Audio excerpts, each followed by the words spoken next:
ঘর্ষণ বলের অঙ্ক কিছু না দেখো, ঘর্ষণ বলের হচ্ছে স্থিতি ঘর্ষণ বলতেছিলাম যে একটা বস্তু এখানে স্থির অবস্থায় আছে, আমরা বল প্রয়োগ করতেছি যতক্ষণ না পর্যন্ত এটা গতিশীল হয় ততক্ষণ পর্যন্ত এর মধ্যে যে তোমার বলটা যে ঘর্ষণ বল ক্রিয়াশীল থাকে ওটাকে আমরা কি বলি? স্থিতি ঘর্ষণ। আমরা যেটা লিখছিলাম, কোন তল এবং ওই তলের উপর অবস্থিত কোন বস্তুর মধ্যে আপেক্ষিক গতি সৃষ্টি না হওয়া পর্যন্ত যে ঘর্ষণ বল ক্রিয়া করে তাকে স্থিতি ঘর্ষণ বলে। এটার নিচে 1 নাম্বার পয়েন্ট দিয়ে লেখো, নাম্বার 1 1 নাম্বার পয়েন্ট দিয়ে লেখো হচ্ছে স্থিতি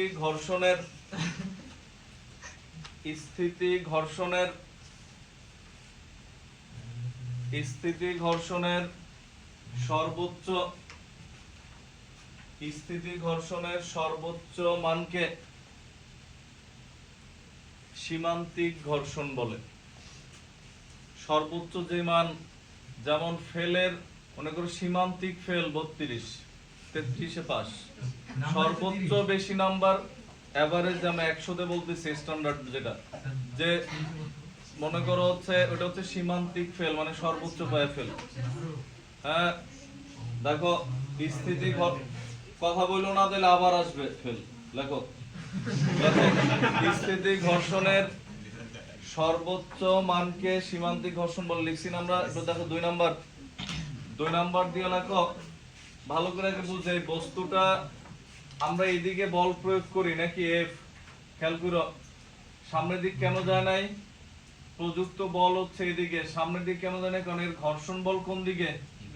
বিপরীত দিকে। ধরো এফ এস কেন? স্থিতি, এই কারণে। সেম জিনিসগুলা গতীয় ঘর্ষণের ক্ষেত্রে আছে। আমাদের 9-10-এ গতীয় ঘর্ষণটা মেইনলি দরকার, ওইটার দিয়ে ম্যাথ শিখবো সব। তো এখন এটা আর এটা কি তাহলে সমান, যে কারণে এদিকেও যায় না এদিকেও যায় না। আবার এই বস্তুর ওজন কোন দিকে? ডাব্লিউ নিচের দিকে।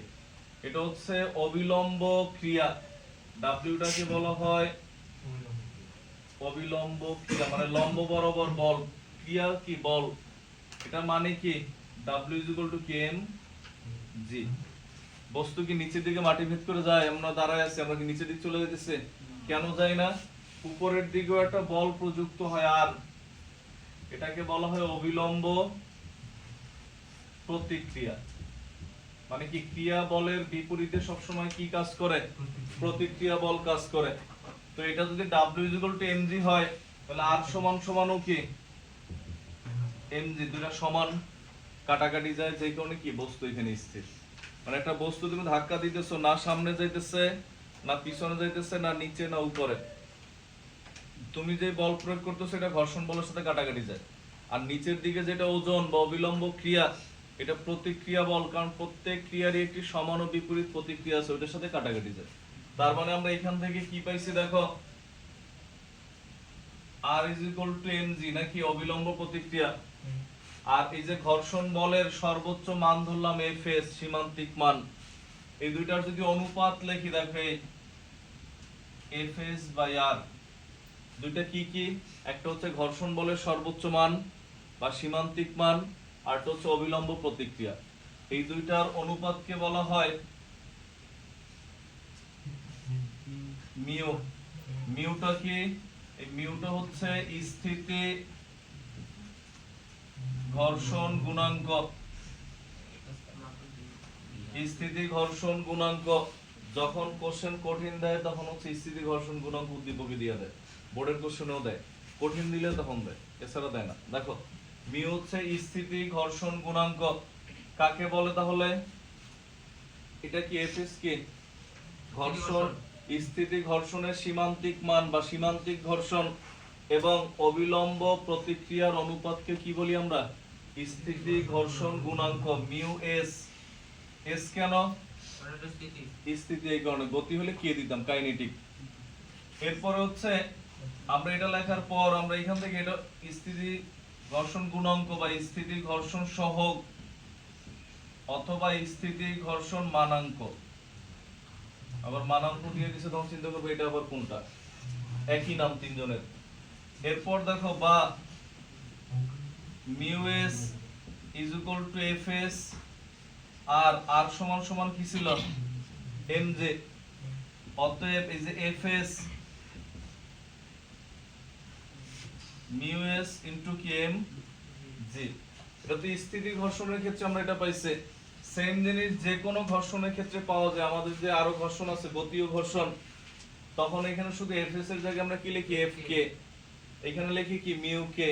যে কোনো এস কে কিছু না লিখে শুধু এটা লেখা যায়, দেখো এই এফ, যদি আমরা এফ কে লিখি দেখো এই, তখন কি মনে করো মিউ এম জি, এটাও লেখা যায়। যদি গতীয় ঘর্ষণের জন্য হয় মিউর এখানে এস কে গুলো না দিলেও চলে, কেন ওগুলো যখন ইন্টারউৎপাদন বেশি দেয়া লাগে, এখানে আমরা না দিলেও চলে। তো এফ কে মানে গতীয় ঘর্ষণ গুণাঙ্ক সমান সমান কি, সরি গতীয় ঘর্ষণ বল। আমরা তো স্থিতি ঘর্ষণে আছি, যখন গতীয় ঘর্ষণ আসবে তখন এটা আসবে, বা আমরা তখন লিখবো না, তখনই লিখবো না, তুমি এই পর্যন্ত লেখো, পরে আবার গোলমাল লাগাই দিবো, উঠাও পুরোটা। 2 নাম্বার পয়েন্ট হচ্ছে এটা লেখার আগে দরকার একটু লেখা নাও, একটা লাইন লেখো আগে, কাইটো না, লেখো লেখো দুটি বস্তু পরস্পরের সংস্পর্শে থাকলে, দুটি বস্তু পরস্পরের সংস্পর্শে থাকলে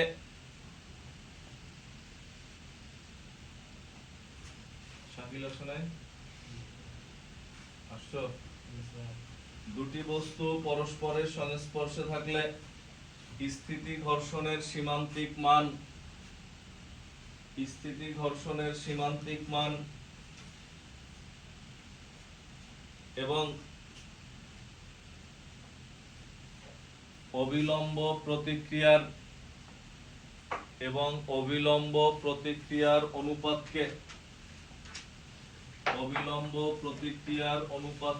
স্থিতি ঘর্ষণ গুণাঙ্ক বলে। অবিলম্ব প্রতিক্রিয়ার অনুপাতকে স্থিতি ঘর্ষণ গুণাঙ্ক বলে। অবিলম্ব প্রতিক্রিয়ার অনুপাতকে স্থিতি ঘর্ষণ গুণাঙ্ক বলে। দেখছি আমরা বোর্ডে যা আছে পুরোটা উঠাও।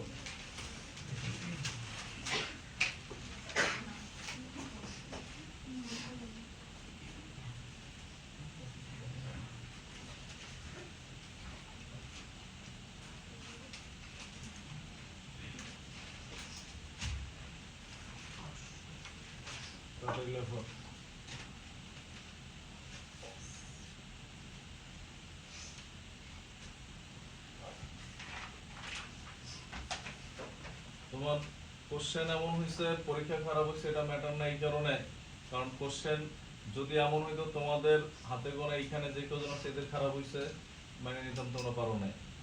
কোশ্চেনের কোয়ালিটি এমন ছিল। হ্যাঁ, তুমি একটা মুভি দেখতে গেছো, তুমি যদি বারবার মনে করো হচ্ছে চিন্তা করো যে মনে হয় সিনেমা হলের বা টিভি দিয়ে দেখতে পারছো যে টিভির মনে করো কালারিং এর সমস্যা, টিভিতে সমস্যা আসতেছে না, তাহলে টিভিতে কিন্তু তুমি খোঁজ খবর নিয়ে জানতে পারো টিভিতে সমস্যা না, সমস্যাটা হচ্ছে তোমার নেটেই সমস্যা, সার্ভারের সমস্যা, বা আসল জায়গায় যে মুভি যে ভিডিও করছে ক্যামেরাই ঝামেলা, ক্যামেরাতেই ঝামেলা, তো তোমার টিভিতে ক্লিয়ার আসবে কেন?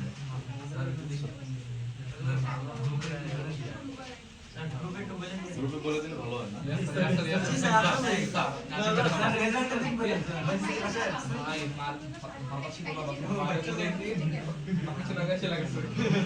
দেখো আচ্ছা বলে দিব না, দেখো কেমিস্ট্রির জন্য বলতে পারবো, ওটা ঠিক আছে। দেখো এটা লেখার পরে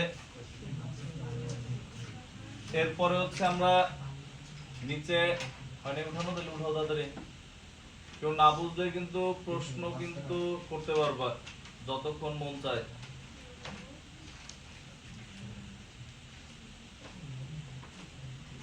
আজকে অনুপস্থিত অনেক, বৃষ্টি না, এটা হচ্ছে হায়ারনেট ইফেক্ট নাকি না, কালকে হায়ারনেট না,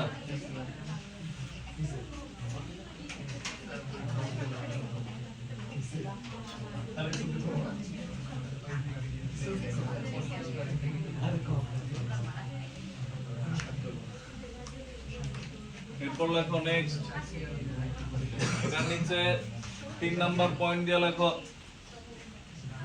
দেখো খেয়াল করো, 3 নাম্বার পয়েন্ট দিয়ে ভালো করে বুঝো, এটার একক নিউটন, এটার একক নিউটন, তাহলে কাটাকাটি গেলে একক থাকবে? মাত্রা থাকবে? মাত্রাও নাই, এককও নাই। তোমাদের শক্তির মাত্রা আছে, তখন অনেক পারো নাই, অবশ্যই পারো। শর্ট কোশ্চেন আহামরি কঠিন না, তবে আর কি দুই একটা কোশ্চেন ওই দুইটা তুমি আমারে বলবা স্যার এই দুইটা এটা কি ছিল, তাইলে দুই একটা কঠিন, তবে ওটা ফার্স্ট অধ্যায়ে আছে, তোমাদের রিডিং করলে হয়ে যাবে। দেখো দেখো আমরা লিখি হচ্ছে এটা লেখার, আমরা পরের পয়েন্ট লেখো হচ্ছে বইটা বাসা থেকে বইটা আমি জানি। এরপর কি বলবা? সবুজ আলোর হচ্ছে স্পন্দন কাল, বাসায় যে ফার্স্ট চ্যাপ্টারের বইটা পড়ো। লেখো লেখো ঘর্ষণ গুণাঙ্কের, লেখো ঘর্ষণ গুণাঙ্কের একক বা মাত্রা থাকে না। ঘর্ষণ গুণাঙ্কের একক বা মাত্রা থাকে না,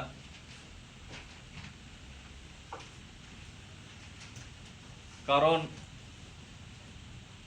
এটি সমজাতীয় রাশির অনুপাত। কারণ এটি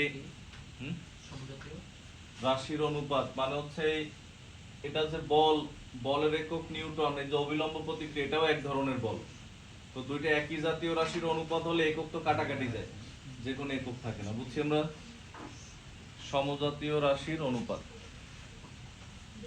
4 নাম্বার দিয়ে লেখো, 4 নাম্বার দিয়ে লেখো হচ্ছে যে কোনো দুটি তলের মধ্যবর্তী ঘর্ষণ গুণাঙ্কের, যে কোনো দুটি তলের মধ্যবর্তী ঘর্ষণ গুণাঙ্কের মান, ঘর্ষণ গুণাঙ্কের মান সর্বদা 1 এর চেয়ে কম হয়। ঘর্ষণ গুণাঙ্কের মান সর্বদা 1 এর চেয়ে কম হয়। ঘর্ষণ গুণাঙ্কের মান সর্বদা 1 এর চেয়ে কম হয়। লিখছি আমরা কারণ Fs less than R, মানে কি ঘর্ষণ বলের মান অবিলম্ব প্রতিক্রিয়ার চেয়ে সবসময় কি হয়? কম হয়। মানে Fs টা কম, তো ছোট সংখ্যাকে বড় সংখ্যা দিয়ে ভাগ দিলে মানটা কি আসে? বড় হলে কি হবে স্যার? বড় কোন হয় না, বড় হলে তো তোমার হচ্ছে তোমার এই ক্ষেত্রে আর এর মান বেশি দেখে এটা স্থির, আর এর মান কম হতে চলা শুরু করবে, তখন তো স্থিতি ঘর্ষণ থাকবে না। লিখছি আমরা। এবার তুমি হেডলাইন দাও আমাদের লাস্ট টপিকস চ্যাপ্টারে। বোর্ডের কথা চিন্তা করলে বড়ই দামের অর্ধেক যা টোটাল যা পড়াইছে। দেখো আসো লাস্ট টপিকস আমরা লিখি। কালকে পরীক্ষা দিয়ে আসো, দেন আমি কোশ্চেন সলভ করে দিব। আগে হায়ার ম্যাথটা ভালো দাও, ওখানে এখন দিলে ওইটাও যাবে। এখন সলভ করতে গেলে তোর বাসাতে এটা নিয়ে চিন্তা করবো, ওইটাও যাবে, আগে ওইটা দাও।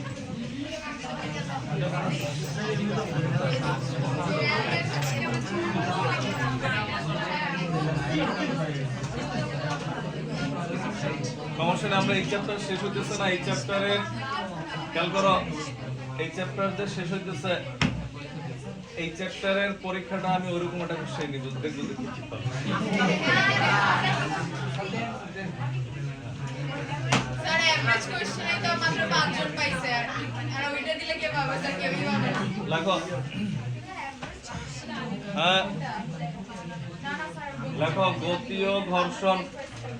আমরা কথা না বলে খেয়াল করো, গতীয় ঘর্ষণের ক্ষেত্রে কি হয়? স্বাভাবিকভাবে শুনে বোঝা যায় যে বস্তু গতিশীল। গতিশীল অবস্থায় যে ঘর্ষণ বল ক্রিয়া করে, গতিশীল থাকলেও ক্রিয়া করে, এবং এইটার জন্য কি হয়? কিছুটা গতিবেগ হ্রাস পায়। যেমন গাড়ির চাকা, তারপর চলতে চলতে যে গাড়ির চাকায় খাঁজ কাটা থাকে, ওটা একসময় নাই হয়ে যায়। এটা কিসের জন্য? গতীয় ঘর্ষণের জন্য। তো আগে লেখো গতীয় ঘর্ষণের নিচে, গতীয় ঘর্ষণ নিচে লেখো দুটি স্পর্শ তলের মধ্যে, দুটি স্পর্শ তলের মধ্যে যখন আপেক্ষিক গতি থাকে, দুটি স্পর্শ তলের মধ্যে যখন আপেক্ষিক গতি থাকে তখন তাদের মধ্যে যে ঘর্ষণ ক্রিয়া করে তখন তাদের মধ্যে যে ঘর্ষণ ক্রিয়া করে তাকে গতীয় ঘর্ষণ বলে। তখন তাদের মধ্যে যে ঘর্ষণ ক্রিয়া করে তাকে গতীয় ঘর্ষণ বলে। তখন তাদের মধ্যে যে ঘর্ষণ ক্রিয়া করে তাকে গতীয় ঘর্ষণ বলে। লিখছি আমরা। এখন গতীয় ঘর্ষণের ক্ষেত্রে কি হয় দেখো, এই আলাদা পয়েন্ট করে লেখা লাগবে না। দেখো গতীয় ঘর্ষণ গুণাঙ্ক মূলত সকল অঙ্ক এইখান থেকেই আসে এবং ঘর্ষণের শুধু এই সূত্রটুক দরকার হয়। দেখো এটা তখন কি দেখো, মিউ ইজ ইকুয়াল টু কি এফ, আমরা কি লিখছিলাম মনে আছে? দেখো এফ কে বাই আর মানে এমজি, তখন হচ্ছে F K is equal to কি মিউ ইনটু আর, অতএব F K is equal to কি মিউ এমজি। স্যার এফ কে তে কি স্যার? কাইনেটিক ফ্রিকশন, গতীয় ঘর্ষণ। কেতে কাইনেটিক মানে গতি, আর এসে হচ্ছে স্ট্যাটিক মানে স্থিতি। না এটা চলতেছে অলরেডি। দেখো হ্যাঁ, খেয়াল করো আমাদের এই জিনিসটা সবসময় দরকার হয়। কেন জানো? ম্যাথ করার সময় আমরা যখন সিকিউ করব তখন কিন্তু বলবো এই জিনিস আমি বুঝে আসছি। দেখো সিকিউ করার সময় অনেক সময় রাস্তার বলবে ঘর্ষণ বল আছে, বাট কত দিয়ে দেয় নাই, বস্তুর ভর দিয়ে দিবে আর এই মিউ দিয়ে দিবে। তখন এটা গুণ করে আগে কি করা লাগবে, ঘর্ষণ বলটা তোমার বের করে নেওয়া লাগবে। বুঝছি আমরা অঙ্ক করার সময়। কারণ ঘর্ষণ বল থাকলে কি হয় না হয় আমরা এটা বুঝবো। আগে একটু লেখো, সংজ্ঞার নিচে একটু উঠায় রাখো। ইউ লিখে একটা লেস দিবা। নরমালি একবার লিখলে এরকম লিখলেই হয়, এরকম লিখলেই হয়। আর যদি তুমি এমনি না পারো ইউ লিখে লেস দিবা, একটু বড় দিবা, তাহলে হবে। দেখো তো এখন এটা লেখার পরে এটার নিচে 1 নাম্বার পয়েন্ট দিয়ে আমরা লিখি। কথা না বললে ভালো করে বুঝো, 3টা পয়েন্ট খেয়াল করো আমরা ইম্পর্টেন্ট জায়গায়। কারণ তোমার মনে হবে যে স্যার একবার প্লাস দিলাম একবার মাইনাস দিলাম, কারণটা কি? কারণটা ভালো করে বুঝে নিও। যদি এমন হয় রাস্তা মসৃণ হলে, মানে এখানে 3টা জিনিস আমরা লিখে রাখি। দেখো এফ প্রাইম হচ্ছে প্রযুক্ত বল, আমরা যেই পরিমাণ বল প্রয়োগ করছি সেটা। এফ এটা হচ্ছে কার্যকর বল, আর এফ কে এটা হচ্ছে ঘর্ষণ বল। 3 ধরনের বল। মানে জিনিসটাকে তুমি পরীক্ষা দিয়ে আসছো, পরীক্ষায় মনে করো 90 অ্যান্সার করছো, এটা হচ্ছে প্রযুক্ত নাম্বার তোমার যত লিখছো। এরপর হচ্ছে খাতা যখন দিছে 30 কাটা গেছে, ওইটা হচ্ছে এফ কে ঘর্ষণ বল, যেটা কাটা গেছে। আর যেটা পাইছো তুমি ওইটা হচ্ছে তোমার কার্যকর নাম্বার। কত? 90 থেকে 30 কাটা শূন্য থাকে। দেখো কালকে না ম্যাথ পরীক্ষা। দেখো রাস্তা মসৃণ হলে, রাস্তা যদি মসৃণ হয় এর মানে হচ্ছে কি, দেখো F K is equal two 0 হলে, মানে ঘর্ষণ বল নাই। যদি ঘর্ষণ বল না থাকে, ভালো করে বুঝো, ঘর্ষণ বল না থাকলে যা প্রয়োগ করছো তুমি তাই পাইছো। যদি কোনো নাম্বার কাটা না যায় তাহলে যা অ্যান্সার করছো তাই পাইছো না। তার মানে এফ প্রাইম আর এফ কি হবে তখন?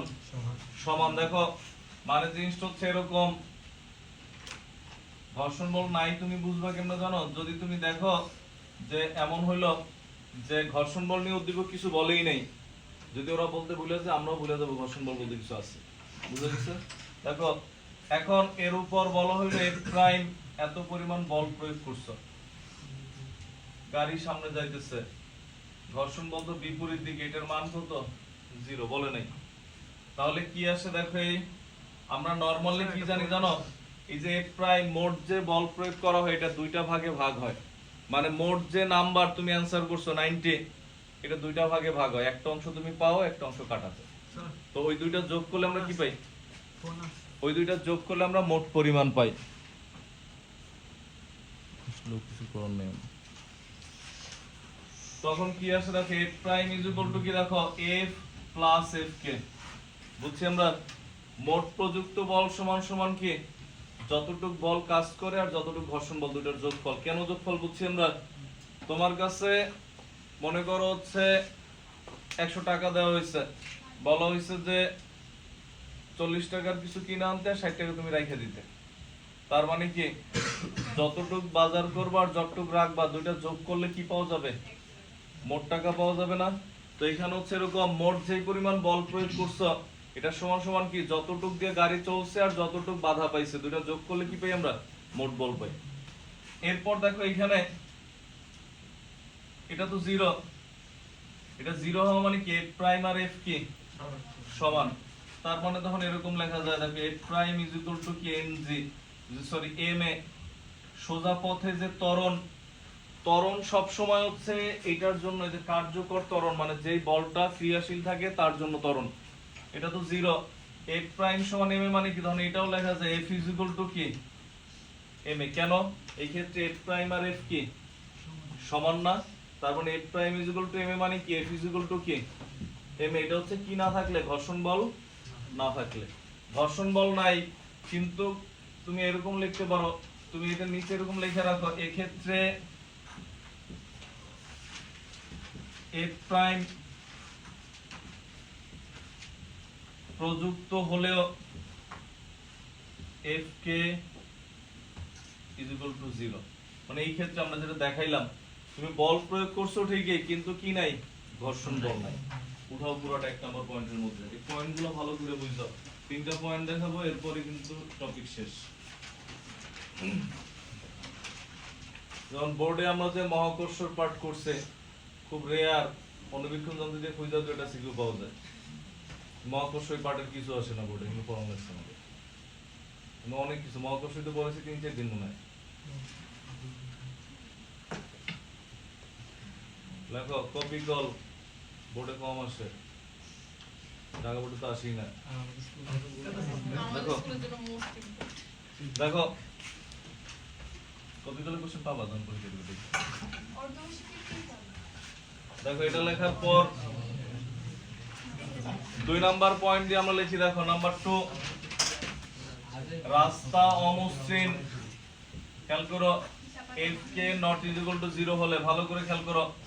যেমন এই সূত্রে এখানে কি a সমান সমান কি f বাই m নাকি আগেরটাই f is equal two m মানে কি a সমান সমান কি f বাই m। এরপর আমরা যদি লিখি দেখো রাস্তা যদি অমসৃণ হয়, ভালো করে খেয়াল করো তার মানে কি এখানে f কে আছে, f K not is equal two 0। কোশ্চেনে বলে দিবে যে ঘর্ষণ বল এত নিউটন, অবশ্যই বলা থাকবে। আর যদি ঘর্ষণ বল এত নিউটন বলে না দেয় তখন যে ঘর্ষণ গুণাঙ্ক দিয়ে দিবে, ওটা দিয়ে আগে ঘর্ষণ বল বের করে নেবে। তখন কি হয় দেখো আমরা এটা লেখার পর ভালো করে খেয়াল করো এটা প্লাস এটা মোট প্রযুক্ত বল, এটা কার্যকর বল। অনেক সময় বলে মোট প্রযুক্ত বল নির্ণয় করো, তখন কি করো f প্লাস f কে এদের আনুষঙ্গিক মান কিরকম f কে দেয়া আছে। আর কি করো দেখো বা f prime is equal two ma plus f কে। এই m আর a বের করার m এর মান দেয়া থাকে, a বের করার অনেক মেডিসিন দেয়া থাকে, যেমন v minus u by t বা s equal to ut plus half t square, ওগুলো দিয়ে আমরা a বের করি, দেন বসাই দিয়ে কি করি f প্রাইম বের করি। বুঝছি আমরা? আবার অনেক সময় মনে করো বুঝছো, আবার এইটাই অনেক সময় তোমার f প্রাইম এর মান উদ্দীপকে দেয়া আছে যে এত নিউটন বল প্রয়োগ করা হয়েছে, কার্যকর বল কত। অনেক সময় এত নিউটন বল দেয়া আছে, কার্যকর বল চাই। দেখো f ইজ ইকুয়াল টু তখন কি হয় f প্রাইম মাইনাস কে f কে। বলতে পারো স্যার এইখানে প্লাস এখানে মাইনাস কেন? তোমার যদি বলা হয় তুমি পরীক্ষায় 70 পাইছো, 30 কাটা গেছে, তাহলে মোট কত মার্কসের পরীক্ষা ছিল? যোগ করছো। আর যদি বলা হয় 100 মার্কসের পরীক্ষা তোমার 30 কাটা গেছে, কত পাইছো? কি করছো? বিয়োগ করছো না এবার? কারণ এখানে মোট পরিমাণ দেয়া, এটা থেকে ঘর্ষণ বল বাদ দিলে কি পাই? কার্যকর বল। আর যদি কার্যকর বল আর ঘর্ষণ বল যোগ করি তাহলে কি পাবো? মোট বল। মানে এপাশ ওপাশ করে দিছি। বুঝছি আমরা? এরপর দেখো f ইজ ইকুয়াল টু কি ma। এই ma টা হচ্ছে সব সময় কি যে বলটা কার্যকর ওইটা সমান সমান ইজ ইকুয়াল টু কি f প্রাইম মাইনাস f কে। এইখান থেকে এটাও লেখা যায় a সমান সমান কি f prime minus F K by M. বুঝছি আমরা? এটা হচ্ছে 2 নং রাস্তা অমসৃণ হলে এখানে কিন্তু দুইটাই আছে, দেখো এই এফ কে এবং এফ প্রাইম উভয়ই বিদ্যমান। আগেরটায় যে কোনো একটা মিসিং ছিল, কোনটা মিসিং ছিল? 1 নাম্বার পয়েন্টে ঘর্ষণ বল ছিল না, কি ছিল? মোট প্রযুক্ত বল ছিল। আর এখানে প্রযুক্ত বলও আছে, ঘর্ষণ বলও আছে, দুটোটা আছে। আবার আগে ওটা কি তুলবো আবার? হ্যাঁ, সব তুলবার। এখানে আলাদাটা মনে করো পার্টিশন দিয়ে দিচ্ছে। হ্যাঁ স্যার, আপনার স্টুডেন্টকে পাওয়া গেছে? আপনার স্টুডেন্ট হ্যাঁ, পাওয়া গেছে। কোথায় ছিল স্যার? অপহরণ করে ধরে নিয়ে গেছিল। সত্যি? এমন লাগে না, ওইখানে পালাই গেছে। সত্যি বলতেছেন এমনিতে? আমাদের স্কুলের একজন স্টুডেন্টকে আমাদের ক্লাসে কক্সবাজারে পাওয়া গেছে। ওরে চিটাগাঙ্গি নেওয়া দিছিল, কুমিল্লা যে বাস যখন থামছে তখন আর কি বাসের নাইমা দৌড় দিয়ে রাস্তায় এই পারে এসে পালাই গেছে। ওর ঢাকায় চলে আসছে। বেরোয় এবার ফোন দিছে বাসায়। আর তখন অপহরণ করে ফোন দিতেছে, যখন এই উঠতে পালাই গেছে তখনও ফোন দেয় যে সর্বশেষ বলতেছে তাহলে 20,000 টাকা দেন সাইডে দিই। দেও কাছে নাই, তখন বলছে যে আপনার কাছে থাকে কথা বলান 20 না 50,000 দিব, কথা আর বলায় না। লেখো সে এত বড় ছেলে রেখেছে। চিটাগাং নিয়ে দিতেছিল। লেখো লেখো লেখো, হ্যাঁ লেখো।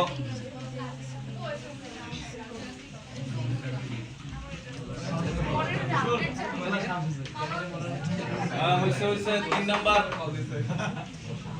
নাম্বার দিয়ে লেখো। দেখো 3 নাম্বার দিয়ে হচ্ছে আমরা এরকম লিখি, দেখো অনেক সময় এমন হয় না যে আমরা বল প্রয়োগ করা বন্ধ করে দিছে, এফ প্রাইম এর মান 0, কিছু দূর চালায় বন্ধ করে দিছে, এরপরও দেখা যায় অটোমেটিক কিছুক্ষণ যায়। বুঝছো? তুমি দেখবো যে অনেক সময় স্প্রিং এর গাড়ি অনেকক্ষণ ঘুরায় ছাইরে দিছো, এবার ওইটা ঘুরতেছে আস্তে আস্তে আর অনেকক্ষণ যায় থামছে। ফ্যানের সুইচ বন্ধ করে দিছো, বন্ধ করে দিলে এখানে কোশ্চেন 2 রকম ফ্যান দিয়া। প্রথমে বলে হচ্ছে বন্ধ করার পরে আরো কিছুক্ষণ ঘুরতে দেখা যায়, কেন? এটা গতি জড়তা। আর যদি বলে আরো কিছুক্ষণ, তো সারা জীবন চলা উচিত ছিল না নিউটনের প্রথম সূত্র অনুযায়ী, থেমে যায় কেন? ঘর্ষণ বলের জন্য। বুঝছি আমরা কথাগুলা? ঘর্ষণ বলের জন্য হচ্ছে থেমে যায়। তো এখন এই যে আরো কিছুক্ষণ যে চলে, এই ক্ষেত্রে ত্বরণ কত বা মন্দন, তখন ধীরে ধীরে থেমে যায়, তখন মন্দন হয় না। তখন কি হয় দেখো, যদি এমন হয় এই বস্তুর উপর প্রযুক্ত বল 0, বাট এর পরেও এইখান থেকে এইখানে এসে থেমে গেছে, তখন কে আছে? ঘর্ষণ বল আছে। মোট আমরা বল হয়তোবা কিছুক্ষণ প্রয়োগ করছে, প্রয়োগ করে ছেড়ে দিছে, এরপরও দেখা যায় যেমন তুমি একটা দোলনা, তুমি বল প্রয়োগ করে মনে করো ছেড়ে দিছো, এরপর কি সাথে সাথে থেমে যায়? আরো কিছুক্ষণ দুলতে আমরা দেখি বা আস্তে আস্তে থামে। তো ওই যে দুললো, এই বলটা কই পেয়েছে বা আস্তে থামলো কেন? সারা জীবন চলা উচিত ছিল না, বাতাসের বাধা বা ঘর্ষণ বলের জন্য কি হয়? এটা থেমে যায়। তো তখন কি হয় দেখো, আমরা এটা লিখলাম, এখানে ঘটনা কি দাঁড়ায় দেখো, এফ প্রাইম এর মান কত তখন? 0 equal to F plus F কে। এরপর কি হয় দেখো, বা এফ ইকুয়াল টু কি তখন? মাইনাস এফ কে। বুঝছি আমরা? এফ ইকুয়াল টু, তুমি এই পাশে একটা বেশি করি, F plus F K equal to কি? 0, বা এফ ইকুয়াল টু কি? Minus F K. F equal to কি? এম এ সমান সমান কি? মাইনাস এফ কে। মানে ঘর্ষণ বলের জন্য ত্বরণের মান সবসময় কি আসবে? মাইনাস আসবে। দেখো এই এ সমান সমান কি তখন? Minus F K by M. দেখো ত্বরণের মান কি আসছে? মাইনাস। স্বাভাবিকভাবে এটা আসার তো কারণ আছে, কারণ কি? দেখো একটু আগে তুমি এ সমান সমান কত পাইছিলে আগের সূত্রে? দেখো তো, F prime minus F K by এটা পাইছিল না? তুমি এটা এই যে এত বাই এম এটা পাইছিলা, এটা যদি শূন্য হয় তাহলে থাকে কি? Minus F K by M না? এটাই তো minus F K by M. বুঝছি আমরা? এটা কখন? যদি শুধুমাত্র ঘর্ষণ বল থাকে তখন হচ্ছে এটা অ্যাপ্লাই হয়। লেখো তাড়াতাড়ি। থার্ড পয়েন্টের নাম হ্যাঁ পয়েন্টের নামটা কি থার্ড পয়েন্টে লেখা হচ্ছে প্রযুক্ত বল ব্র্যাকেটে লেখা F প্রাইম প্রাইম শূন্য হলে প্রযুক্ত বল শূন্য হলে লেখো তাদের লেখো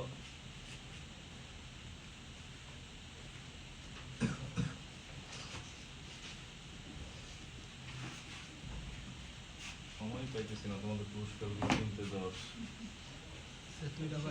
হ্যাঁ দুইটা পরীক্ষা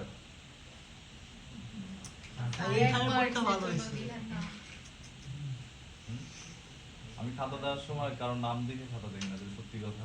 হ্যাঁ তো সেটা তো বুঝাই না আগে না আমি নাম দেখি না, নাম দেখার সব শেষে মনে করো আমি আমার মধ্যে খাতা দেখে যাই, মনে করো নাম যারা চিঠি লেখে চিঠি লেখে তো তাদের নাম তো দেখবে আসে নাই লিখা বাকি আসে নাই চিঠি লেখা পার্টির একজনও আসে নাই হায়াত করে অনেক সুন্দর চিঠি লেখো এবারে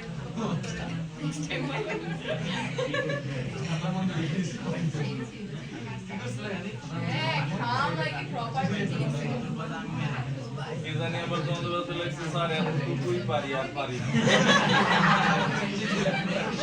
কোশ্চেনে এক লাইনে দুই লাইন লিখে আবার নিচে লেখছে স্যার এতটুকুই পারি আর পারি না।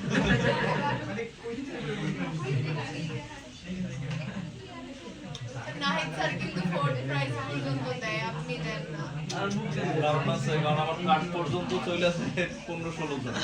এবার তো 5 জন গেছে লেখো লিখছি আমরা, এবার হচ্ছে একটা সিকিউ লেখো, তোমার বইয়ের পিছনে যে দুইটা সিকিউ দেয়া আছে চ্যাপ্টারের ওইটার একটা লেখো। তবে লিখবো কেন অবশ্যই লিখবা, কারণ কি জানো তোমার নোট খাতায় কিছুদিন পর দেখবে অ্যানসার আছে, কোশ্চেন নাই, বুঝবা না। হ্যাঁ লেখো লেখো ফারুক 10 কেজি ভরের একটি বাক্স স্যার আপনার বই তো মোটা কেন একটি বাক্স একটি মেজের উপর দিয়ে ফ্লোর মেজের উপর দিয়ে সমবলে টেনে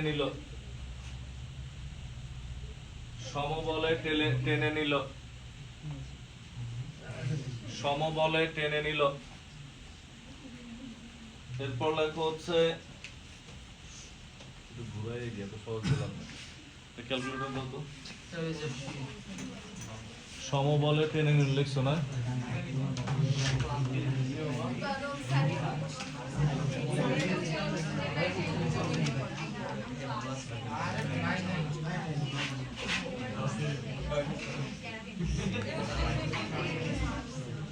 এরপর লেখো, হ্যাঁ এরপর লেখো হচ্ছে বাক্স ও মেজের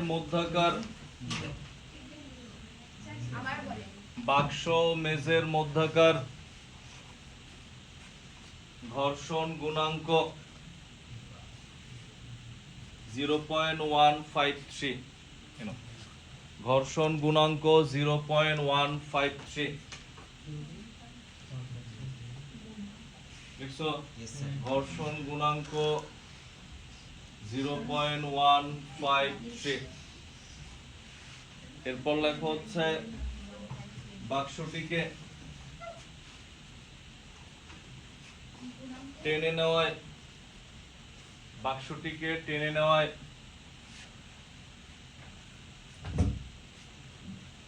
এর ত্বরণ হলো 0.8 ms ইনভার্স 2। এর ত্বরণ হলো 0.8 ms ইনভার্স 2।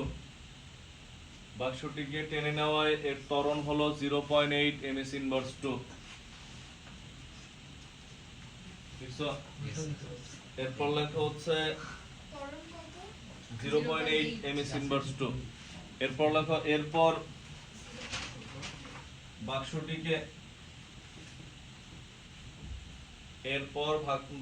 বাক্সটিকে ঘর্ষণবিহীন মেঝেতে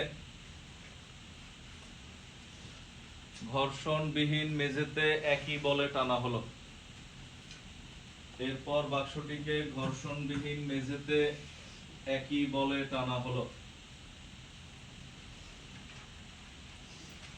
ঘর্ষণবিহীন মেঝেতে একই বলে টানা হলো।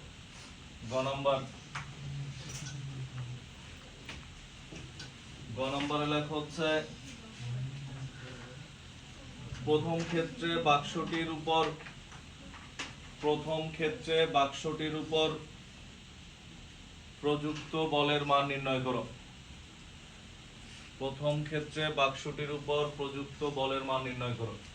আর তোমাদের বইয়ের পিছনে দেওয়া সিকিউ অনুশীলনীর এখানে একটু বেশি সহজ ছিল, আর হালকা একটু 1 লাইন 2 লাইন বাড়াই দিচ্ছি। লেখো বাক্সটির উপর প্রযুক্ত বলের মান নির্ণয় করো। ঘ নম্বর দিয়ে লেখো ঘর্ষণযুক্ত এবং ঘর্ষণবিহীন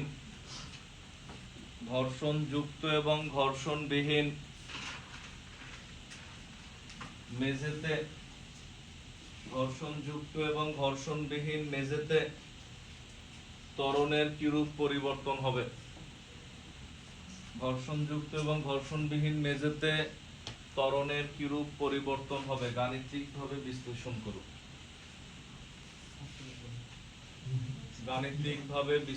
করো।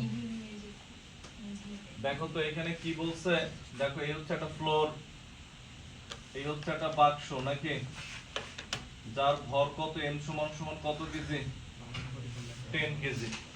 এরপর কি বলছে দেখো, বাক্স ও মেঝের মধ্যবর্তী ঘর্ষণ গুণাঙ্ক কত দেয়া, 0.0153, এটা না 0.153, এটা দিছিলাম, এটা দিলে এটাই সমস্যা নেই। দেখো 0.153 আমাদের এটা আসছে। তো এটা আসলে এরপরে আর কি দেয়া ছিল, এরপর বলছে এই ক্ষেত্রে টেনে নেওয়ার সময় ত্বরণ কত পাইছো, 0.8। কোন ক্ষেত্রে, যখন ঘর্ষণ বল ছিল। গ নম্বরে কি চাইছে, কার্যকর বল না প্রযুক্ত বল, কোনটা, প্রযুক্ত বল। খেয়াল করো, কথা না বলি আমরা, প্রযুক্ত বল মানে হচ্ছে f প্রাইম বের করতে বলছি। f prime is equal to কি, f প্লাস, লেখো না একটু পরে লেখো, f কে সমান সমান ma প্লাস f কে। m এর মান আছে, এর মান আছে, তোমার এখানে যে উদ্দীপক দেয়া ছিল এটাতে f কেও দেয়া ছিল, আমরা f কে ডাইরেক্ট দেই না, তাহলে বসাই দিলাম তো শেষ। তো এখানে হচ্ছে f কে আমরা দেই না, f কে টা বের করি, দেখো এই কি দেয়া, মিউ দেয়া না, মিউ এম জি। আগে এটা বের করব, এখানে এত নিউটন, তখন হচ্ছে এরপরে তুমি চাইলে এখানেও ডাইরেক্ট মিউ এম জি লিখতে পারতা, বের করে এখানে বসায় দাও, এত নিউটন। এই হচ্ছে আমাদের অ্যানসার করে, বুঝছি আমরা। লেখো তাড়াতাড়ি, হ্যাঁ লেখো।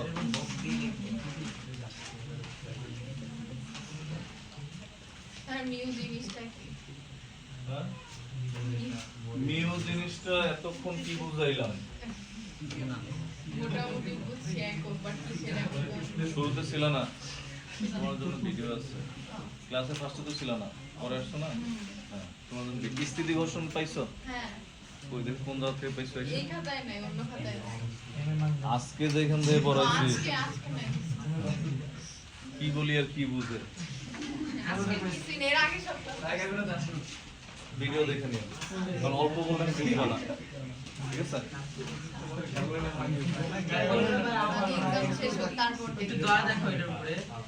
লিখছো।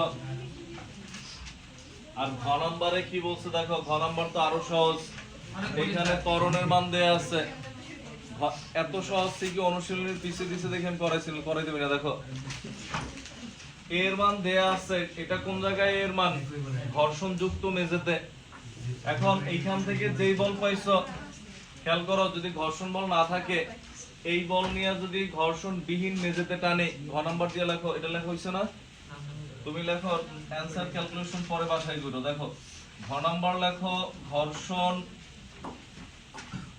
যুক্ত মেঝেতে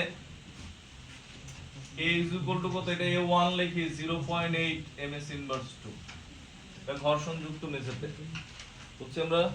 এরপর লিখি দেখো, এরপরে হচ্ছে বলের মান কত পাইছিলাম, মোট বল এইখানে এটা কত পাইছিলাম বলো তো, তো লাগবে এটা নাই না 23 23 নিউটন।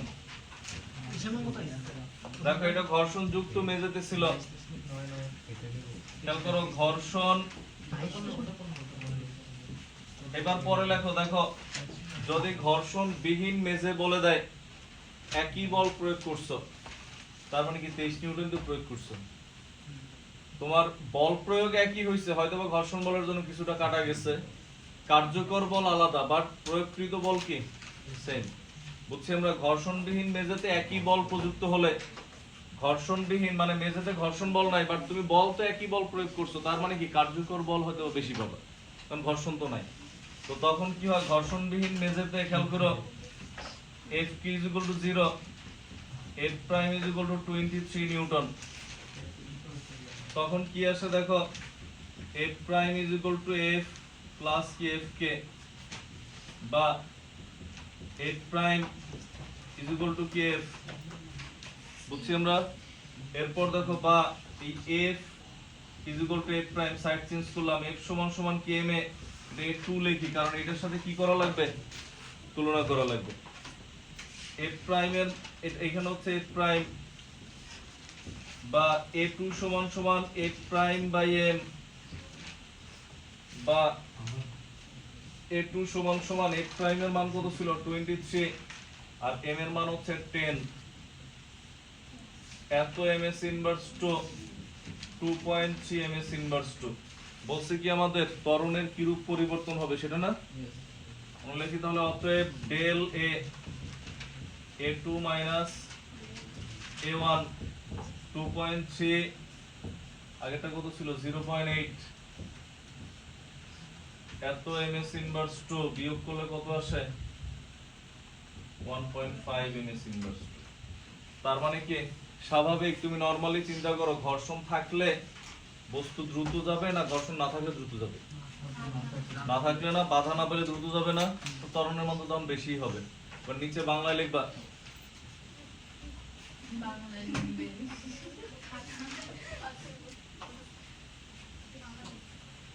নিচে একটা লাইন লিখবা যে অতএব ঘর্ষণবিহীন মেঝেতে ত্বরণের মান ঘর্ষণযুক্ত মেঝে অপেক্ষা 1.5 ms ইনভার্স 2 বেশি হবে।